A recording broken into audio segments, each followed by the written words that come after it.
있는 것을 족한 줄로 알라라는 제목으로 하나님 말씀을 전하도록 하겠습니다. 예전에 광고 멘트로 부자 되세요 하는 멘트가 있었습니다. 많은 사람들이 새해가 되면 새해 복 많이 받아라고 합니다. 좋은 일을 많이 있기를 바라지만은 사실 돈을 싫어하는 사람은 아무도 없을 것입니다. 부자 되고 싶지 않는 사람이 없을 것입니다. 그러나 이 부자가 된다는 그 자체가 행복을 주는 것은 아닙니다. 우리가 이 세상을 살면서 물질이라는 것은 정말 필요한 것입니다. 우리가 먹고 또 입고 또 쓰는 그런 모든 필수품에 돈이 꼭 필요하기 때문에 그렇습니다. 우리가 돈은 적당하게 있으면 우리에게 큰 도움이 되지만은 너무 넘쳐서 때로는 그것이 자기 자신을 망가뜨리는 일도 한다는 것은 우리가 잘 알아야 됩니다. 오늘 본문에 보니까 7절에 우리가 세상에 아무것도 가지고 온 것이 없음에 또한 아무것도 가지고 가지 못한다. 그렇게 성경은 말하고 있습니다. 이 7절의 말씀이 고사성의 그런 말이죠. 공술의 공수거. 이건희 회장 고인이 되셨습니다만 삼성그룹 회장의 집무실에 가면은 공술의 공수거라는 것을 붙여놓고 늘 그것을 보았다고 합니다. 그것이 바로 세상에 아무것도 가지고 온 것이 없음에 아무것도 가지고 가지 못한다. 즉 욕심을 부리지 말라는 그런 뜻으로 해석이 됩니다. 그렇습니다. 우리가 이 땅에 살면서 정말 필요한 것이 있지만은 아무것도 가지고 온 것이 없고 갈 때도 아무것도 가지고 가지 못합니다. 여러분 잘 아시는 헬라 제국을 통일했던 이 알렉산더 대왕이 있습니다. 그런 32살 때에 한창 나이에 세상을 떠나게 됐습니다. 들려지는 전설에 가면은 그가 그 관에 들어갈 때에 손을 밖에 내놓고 죽었다고 합니다. 그 이유가 무엇인가 하니 그는 이 세상을 정복했지만은 아무것도 가지지 않고 빈손으로 떠난다라는 그런 상징적인 내용을 담고 있다고 그렇게 전해지고 있습니다. 그렇습니다. 이 세상을 정복하던 돈이 많은 사람이든 죽음 앞에서는 아무것도 가지고 갈 수 없다는 것입니다. 그럼에도 불구하고 우리는 이 땅에 살면서 돈 할 때가 얼마나 많이 있습니까? 죽으면은 아무것도 가지고 가지 못한다는 사실을 우리는 익히 잘 알면서도 실질적으로 우리는 조금이라도 더 돈을 더 가지고 싶어 하는 것이 우리의 마음이 아닌가 생각합니다. 성경에서 말씀하시기를 8절에 보니까 우리가 먹을 것과 입을 것이 있은즉 족한 줄로 알 것이니라. 우리가 먹을 것과 입을 것이 있다면 그것 자체를 가지고 감사하게 생각하라는 것입니다. 이 땅에 가난한 사람들이 많이 있습니다. 그래서 이 가난한 사람들을 하나님께서는 도와주십니다. 어떻게 도와주십니까? 국가를 통해서 가난한 사람들을 복지 지원으로 그들을 살펴주게 하나님께서 인도하십니다. 또 하나는 교회입니다. 하나님 믿는 이 교회 공동체가 교회 다니는 교인들뿐만 아니라 지역에 있는 사람들의 이 가난한 문제들을 잘 살피고 구제하고 도와주는 역할을 하는 것이 교회의 역할입니다. 사실 돈 많은 사람들이 자기 먹을 것, 입을 것 빼고 나머지 부분들을 어려운 사람들에게 다 흘려보내게 된다면 전 세계에 굶어 죽는 사람은 없을 것입니다. 빈익빈 부익부라고 가진 자는 더 많이 가지고 없는 사람은 완전히 거지가 되는 그런 일들이 얼마나 많습니까? 우리나라도 예전에 5, 60년대만 하더라도 거지들이 얼마나 많았습니까? 길거리에 동냥질 하는 사람이 무척이나 많았습니다. 그러나 지금 우리 주변에는 노숙자가 있을 뿐이지 실질적으로 거지들은 보이질 않습니다. 노숙자들도 정부에서 본인이 어떤 상황만 된다면은 기초수급 대상자나 생활보호 대상자로 이렇게 지원도 받게 됩니다. 지금은 먹고 사는 문제라기보다는 조금이라도 더 많이 가지려고 하는 그 욕심 때문에 우리가 더 어려움에 처한다는 사실을 알 수가 있습니다. 그러므로 오늘 하나님께서 말씀하시기를 우리가 먹을 것과 입을 것이 있다는 사실은 하나님이 우리를 책임지신다는 사실입니다. 하나님을 모르는 백성들도 하나님께 그들에게 똑같이 햇빛을 비춰주시고 비를 내려주시고 먹을 것과 입을 것을 주시는데 하물며 하나님 믿는 우리 백성들을 하나님께서 굶기시겠습니까? 저는 여러 가지 어려움을 당했지만은 하나님께서 지금까지 입히시고 먹이신다는 그 사실이 실질적으로 있었다는 사실을 제가 고백합니다. 아마 저만 그런 것이 아니라 예수 믿는 모든 사람들은 동일하게 느끼고 있을 것입니다. 여기에 9절에 보니까 또한 경고를 하게 됩니다. 먹을 것과 입을 것이 있은즉 족한 줄로 여겨라고 우리에게 하나님 말씀하시는데 그럼에도 불구하고 부하려 하는 자들이 있다는 사실입니다.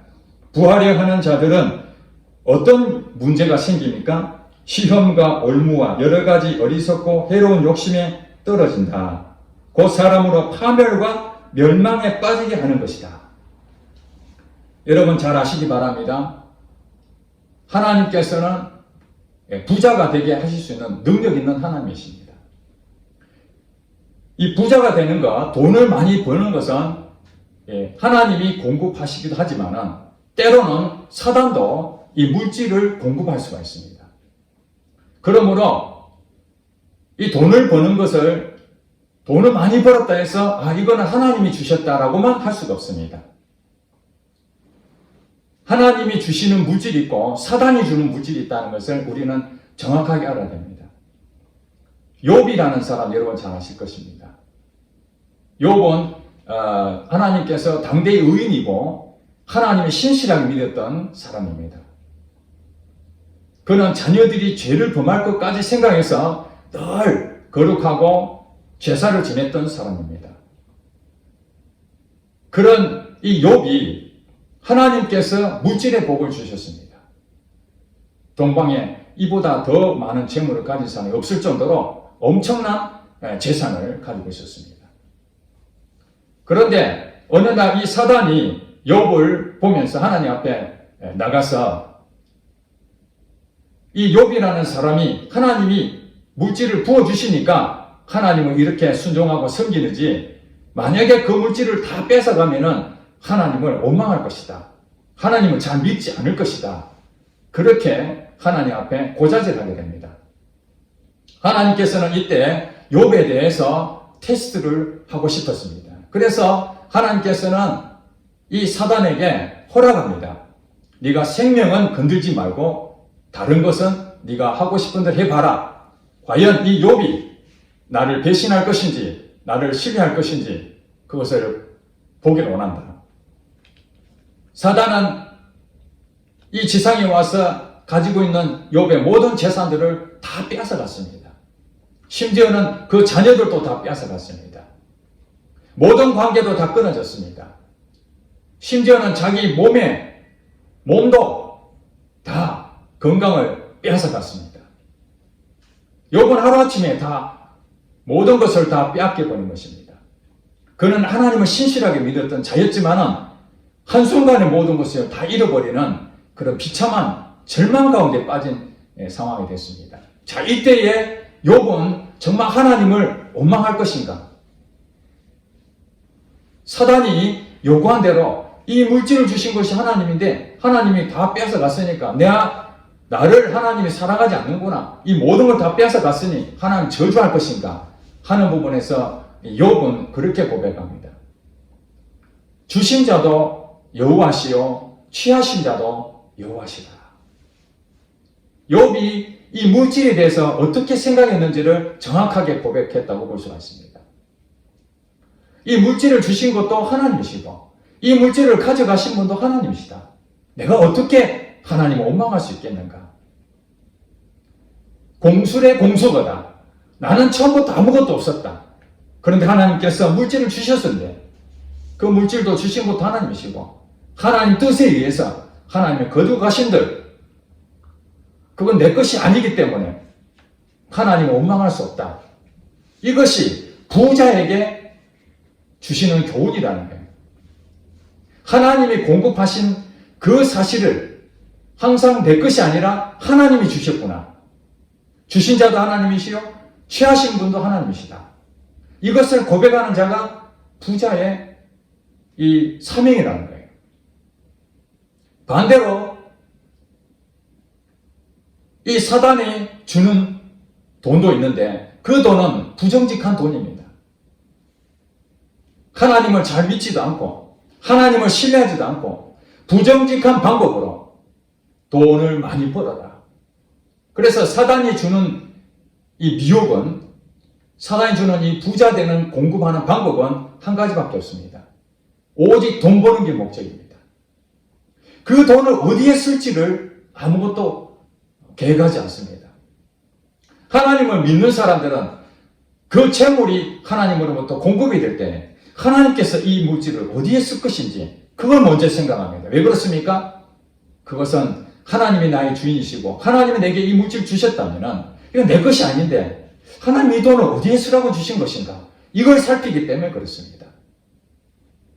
그래서 그 뒤에 보면은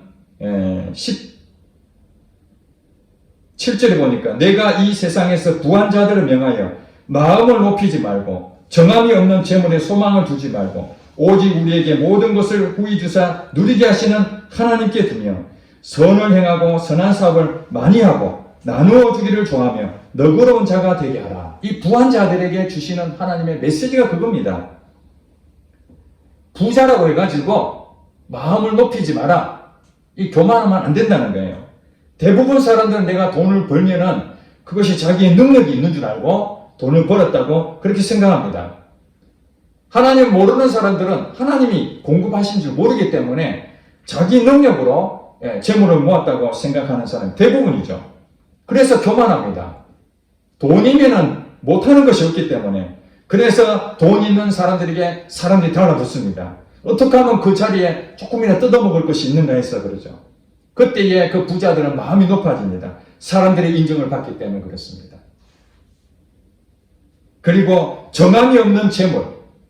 그 재물은 욥 사례를 제가 말씀드린 것처럼 하나님을 신실하게 믿는 자를 할지라도 하나님께서 허락하여 사단을 통해서 그 물질을 다 빼앗아갈 수도 있다는 것입니다. 그 재물은 있든지 없든지 그건 하나님의 주관에 있는 것이지 내가 어떻게 하느냐에 따라서 그 물질은 절대로 빼앗길 수 없다든지 절대 누가 못 가져간다든지 그럴 수가 없는 것입니다. 그렇기 때문에 정함이 없는 이 물질은 어디로 흘러갈지 아무도 모르기 때문에 거기에 소망을 두면 안 된다는 거예요. 노후 대책을 위해서 여러 가지 연금도 들어가고 저축도 하고 주식도 투자하고 부동산에 투자하고 여러 가지 방법들이 있습니다. 우리의 인간적인 방법으로는 여러 가지 계획도 해서 나는 편안하게 쉴 수 있는 그런 계획을 다 짜보지만은 한 가지 우리에게 생각지 못했던 예기치 못한 일이 있다는 것을 그건 감안하지 못하는 것이죠. 식당을 하면서 제가 오래전에 그런 생각했습니다. 세상이 얼마나 많이 빠르게 변합니까? 가전제품이라든지 우리의 기술 문명은 엄청나게 빠른 속도로 변하고 있습니다. 그래서 회사를 운영하는 사람들은 그 미래의 변화된 속도를 쫓아가지 못해서 신제품을 개발하면 얼마 지나지 않아 구시대 제품이 되어버립니다. 오래 가지를 못합니다. 또 새로운 것을 개발해내야 됩니다. 식당 하는 사람들은 먹고는 살아야 되니까 기술이 발전되든 어쨌든 한 가지 정말 좋은 제품들이 있으면 그 한 아이템을 가지고 고객들 만족만 시키면 평생 장사를 할 수 있었습니다. 그들은 평생 사람들 고객이 있으니까 돈을 항상 쌓아두는 걸로 그렇게 생각할 수 있었을 것입니다. 그러나 얼마 전에 제가 방송을 보면서 이 코로나가 오면서 몇십 년 동안 한 집에서 오랫동안 장사했던 사람이 손님들이 거의 없어가지고 임대료도 못 낼 뿐만 아니라 직원 월급은 고사하고 대출을 빌려서 겨우겨우 연명해 가고 있는 모습들을 제가 방송해 봤습니다. 그런 사람들이 한두 명이 아닙니다. 주인에게 월세를 좀 깎아달라고 했더니 주인은 연락도 두절돼 버리고 내게 그런 얘기 하지 말라 하고, 제가 그걸 보면서 하나님께서 이 월세 때문에 정말 힘들어하는 이 자영업자들에게 그 부자들의 지금 마음을 하나님께서 이 코로나로 인해서 재보고 있구나. 그 부자 가운데 어떤 사람은 자발적으로 자기 상가에 있는 건물에 임대하고 있는 그 사람들에게 임대료를 낮춰주는 그런 선한 부자가 있는 반면에 그것을 더 낮춰달라는 것을 거부하고 연락을 두절하고 오히려 연체해서 이자를 더 달라고, 그렇지 않으면 당장에 나가라고 해서 나가게 되면은 그 원상복귀 해주는데 수천만 원이나 들어가는 그런 비참한 모습들을 보면서 어떤 자영업자가 이런 얘기했습니다. 코로나 때문에 죽는 것이 아니라 집 주인 때문에 죽어나가게 됐다고. 이렇게 돈을 많이 번 사람들은 하나님이 공급하신 걸 생각하지 못하고 자기가 능력이 있어서 돈을 버는 줄 알고, 돈이 많으니까 다른 사람들은 흘려보내면 얼마나 귀한 일입니까? 그런데도 이 돈 많은 사람들은 더 인색해서 자기 상가에 있는 그 사람들 조금 더 선을 베푸지 못하고 빼앗아 먹는다는 거예요. 하나님께서 예수를 믿는 부자들에게 말하고 있습니다. 18절에 선을 행하고 선한 사업을 많이 하고 나누어 주기를 좋아해라. 정직한 방법으로 돈을 하나님이 공급하시는 것을 벌어서 그 다음에 어떻게 하느냐? 선을 행하고 선한 사업을 많이 하고 나누어 주기를 좋아하면 하나님이 물 붓듯이 또 안 부어주겠습니까? 성경에 보니까 작은 것에 충성된 자에게 하나님은 큰 것을 맡긴다고 했습니다. 제 과거에 후배가 이런 얘기를 했습니다. 선배님, 제가 나중에 돈을 엄청나게 많이 벌어야 되겠습니다. 왜? 하나님의 사업을 엄청 크게 하기 위해서 선교 사업을 해야 되겠는데 선교 센터도 짓고 학교도 세우고 어려운 사람들을 도와주기 위해서 엄청난 꿈을 가지고 있었습니다. 그래서 자기는 돈을 많이 벌어야 되겠다는 거예요. 참 귀한 생각입니다. 그렇게 하려고 그러면은 정말로 그런 학교도 지어야 되고 가난한 자들, 어려운 사람들 많이 베풀려고, 그래서 자기가 부자가 되겠다 하려면은 이 작은 것에 충성을 해야 되는 것을 깊이 생각해야 돼요. 아무것도 없어도 지금 오늘 본문에 말한 것처럼 먹을 것과 입을 것이 있은 즉 족한 줄 여기는 그 자족하는 마음을 먼저 가져야 되는 거예요. 여기서부터 시작이 되는 건데, 지금 있는 걸 만족하지 못하고 조금 더 벌어서 내가 조금 더 벌면은 내가 어려운 사람 도와줄 것이다. 그래, 내가 먹고 살기도 힘든데 이거 먹고 사는 정도는 돼야, 그리고 내가 조금 쓸 것이 남으면 그때 도와주리라. 그렇게 해서 부자 된 사람은 없습니다. 예전에 제가 들은 예화가 있었는데 정말 먹고 살기 어려운 집안이었습니다. 그래서 이 사람이 정말 이 집이 먹고 살기 어려워서 쌀을 20kg짜리를 그 집에다가 나누어 주려고 갔습니다. 성도님, 먹고 살기 정말 힘든데 이것이라도 드세요 하고 20kg 쌀을 줬는데 이분이 감사하다 하고요, 거기에서 절반을 나눠서 자기 이웃에 자기와 똑같이 어려움을 당한 그 10kg를 거기에다가 나누어 줬습니다. 한번 생각을 해보세요. 20kg짜리의 쌀을 도움을 받을 정도로 얼마나 어렵겠습니까? 자기 먹고도 모자라는 것이죠. 그런데도 이 어려운 상황에서 나와 똑같이 어려운 당하는 그 사람을 생각해서 그 절반을 쪼개서 또 거기 나눠주더라는 것입니다. 그것이 작은 것에 충성하는 자죠. 우리가 가지고 있는 부분에서 저도 마이너스 돼서 매달 적자가 나는데 회복할 길이 없는 겁니다. 다시 빚을 다 청산하고 여유가 생기면 어려운 사람 도와야지, 당장에 지금 먹고 살기 어렵고 마이너스가 되니까 내 눈앞에 힘든 사람 보더라도 선뜻 도와줄 수가 없는 거예요. 근데 하나님께서는 우리 가정에 그 가운데서도 먹어서는 안 될 힘을, 씨앗, 그 씨앗을 남겨놔야 된다. 그것이 이제 하늘 통장이라 그러는데, 하늘 통장을 따로 떼서 이것은 어려운 사람을 도와야 되겠다. 비록 마이너스가 되고 적자가 나고 있는 그 생활 형편이었지만 그 작은 것을 남겨둬서 혹시라도 어려운 사람 있으면 조금이라도 흘려보내고 그런 일을 하게 됐습니다. 그런 과정을 통해서 하나님께서는 예기치 않은 까마귀의 모습들로 사람들 통해서 공급하시기 시작했습니다.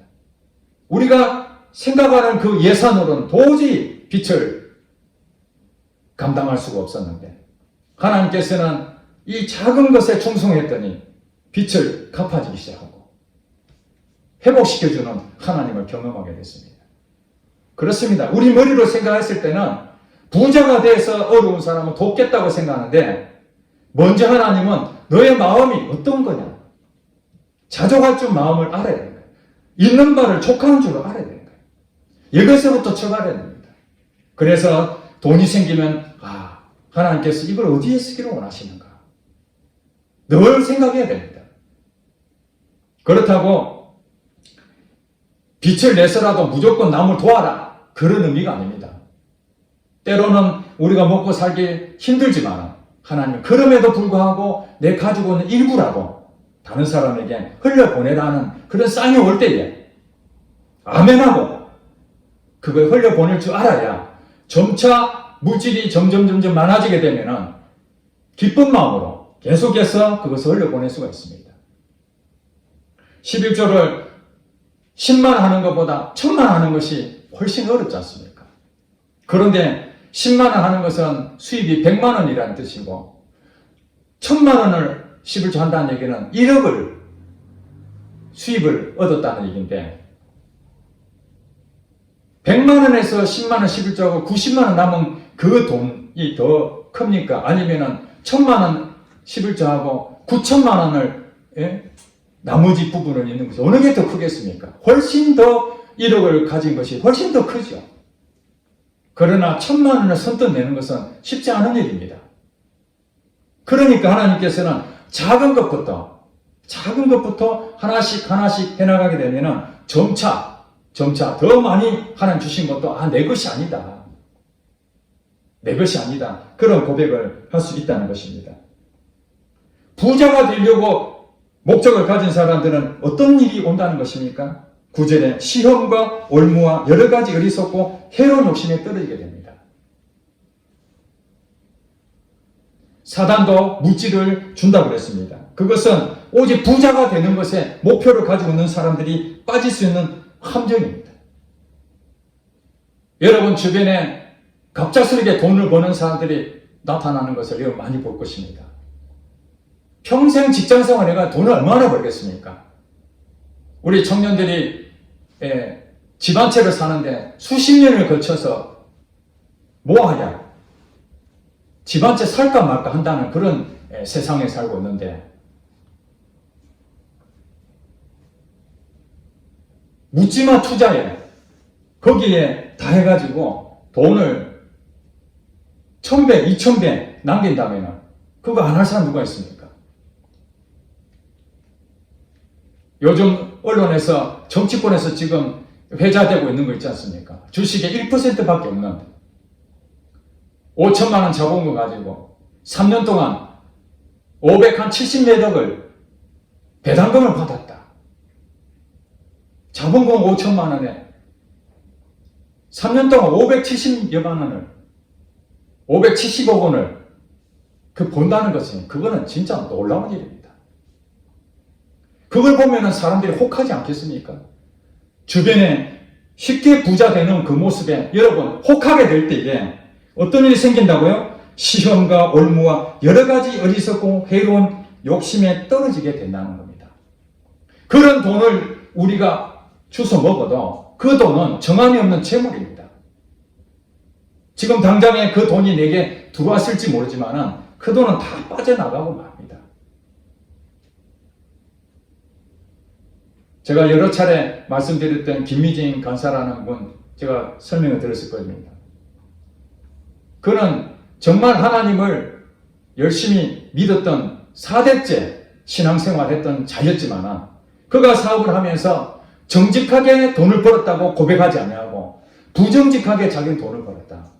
그렇게 해서 상위 몇 퍼센트 안에 든 자였다. 자기는 남부럽지 않는 생활을 했다는 겁니다.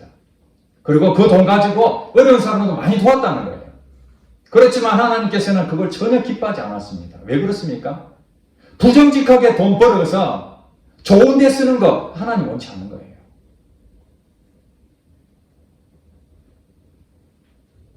이 세상의 방법대로 하나님이 아무 관계없이 하나님을 묻지 말고 하나님을 의지하지도 않고 하나님의 사인도 받지 않고 오직 자기 노력과 자기 능력과 자기 힘으로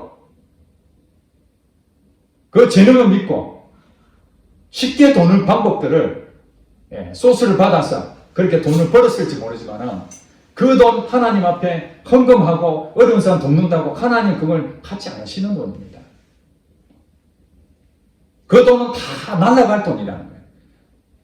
결국 이 김미진 간사는 믿었던 사람들로부터 배신을 당하고 그 모든 모았던 재산 다 잃어버리고 빚만 50억, 이자까지 100억이라는 빚더미 안고 결국에는 자살할 정도로. 하나님이 어디 있는가? 여러분, 하나님의 신실하게 믿었던 4대째 믿음의 가정에서 그렇게 신앙생활을 했지만 실질적으로 우리 삶 가운데에 성경 말씀이 실질적으로 믿지 않냐고 오늘 이 말씀하잖아요. 부활이 하는 자들은 시험과 올무와 여러 가지 어리석고 해로운 욕심에 떨어진다. 곧 사람으로 멸망과 파멸에 빠지게 한다고 성경이 말씀했잖아요. 이것을 못 받겠습니까? 그걸 봤는데도 그냥 지나가 버려요.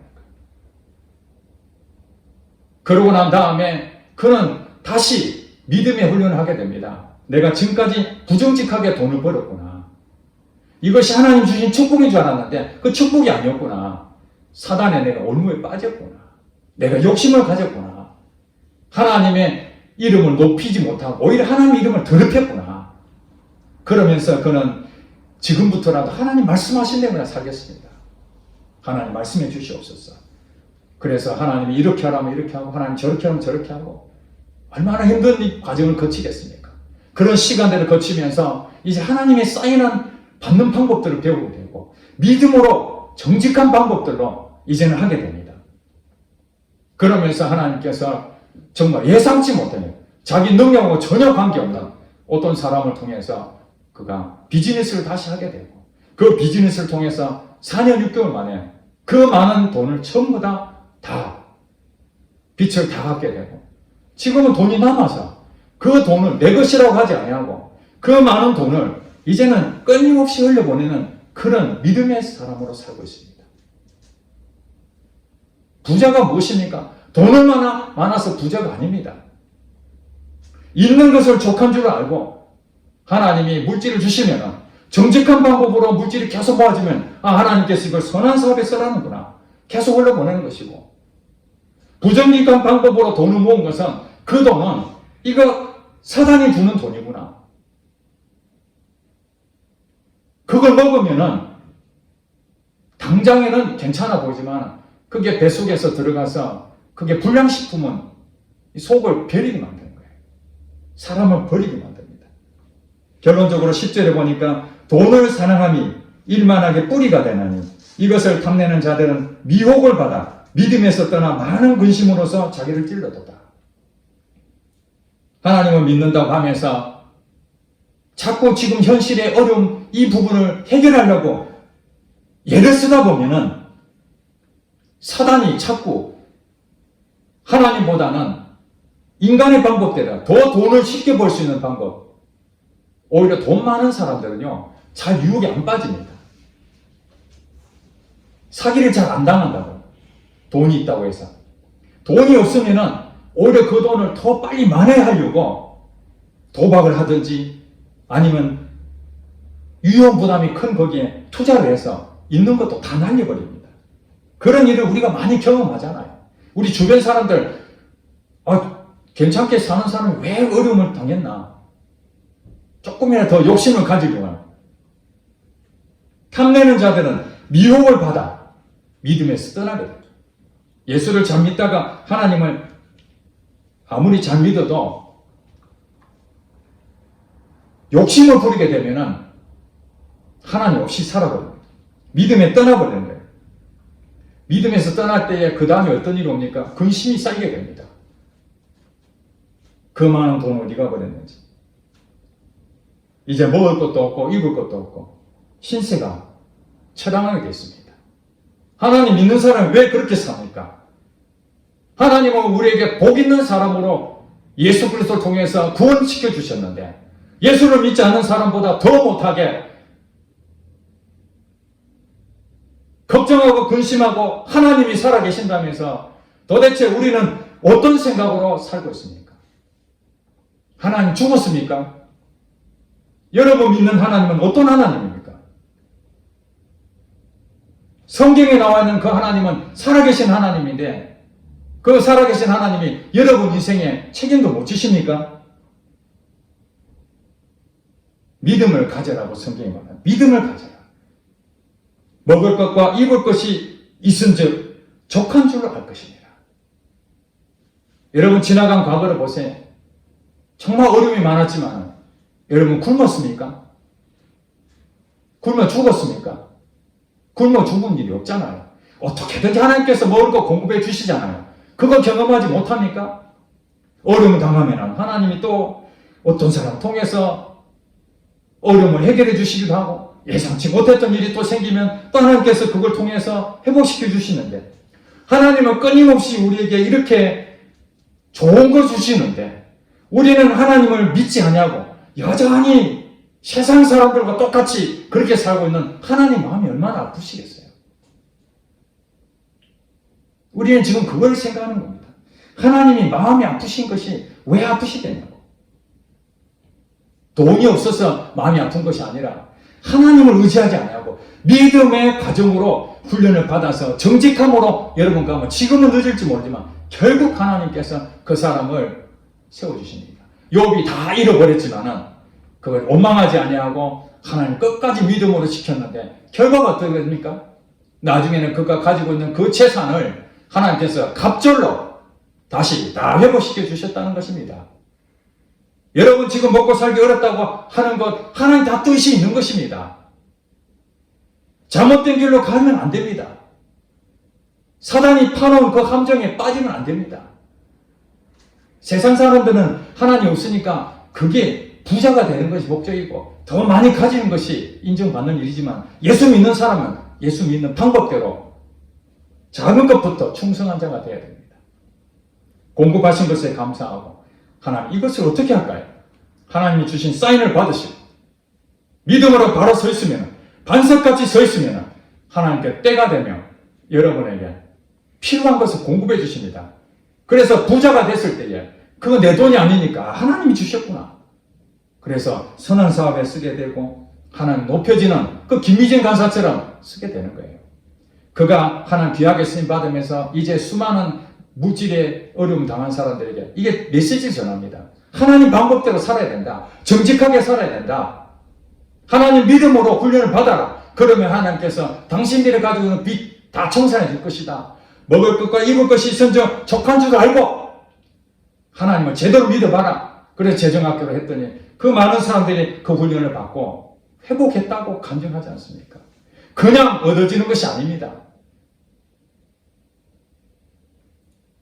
믿음으로 여러분 다시 하나님을 믿고 하나님 말씀에 순종하고 걸어갈 때에 정직한 것으로 여러분들이 갈 때에 하나님께서 그것에 복을 주시는 것이지 정직하지 못한 곳에 아무리 돈이 많이 있다 하더라도 그거 먹으면 여러분 죽는다는 것을 명심하시고 이제는 하나님 앞에 기도하는 것이 바로 그겁니다. 하나님 방법대로 살게 해주세요. 하나님 뜻대로 순종하게 해주세요.